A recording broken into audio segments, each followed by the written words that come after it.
জয় গুরু। পরম প্রেমময় শ্রী শ্রী ঠাকুর অনুকূলচন্দ্র রাখি বন্ধন এবং রাখি পূর্ণিমা সম্পর্কে কি বলেছেন বিস্তারিত জেনে নেব। পরম প্রেমময় শ্রী শ্রী ঠাকুর সন্ধ্যায় বড়াল বাংলোর প্রাঙ্গণে একটা হাতওয়ালা বড় বেঞ্চে ঠেস দিয়ে বসেছেন। সেদিন ছিল রাখি পূর্ণিমা। জ্যোৎস্নায় সমস্ত জায়গাটা ছেয়ে গেছে।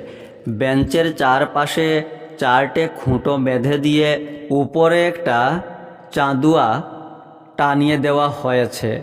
কাছে অনেকেই এসে বসেছেন। শ্রী শ্রী ঠাকুর নিখিলদাকে বললেন, দেখ তো রাখি পূর্ণিমা মানে কি?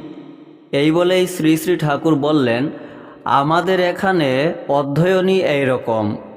কখন যে কোনটা সাবজেক্ট বিষয় হয় তার ঠিক নেই।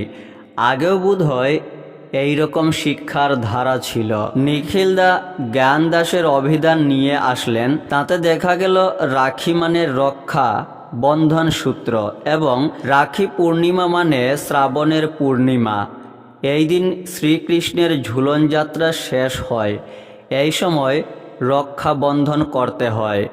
শ্রী শ্রী ঠাকুর বলেছেন, রাখি মানে আমি তোমাকে রাখি, তুমি আমাকে রাখো। রাখি বন্ধন সংহতির একটা পবিত্র আনুষ্ঠানিক রূপ।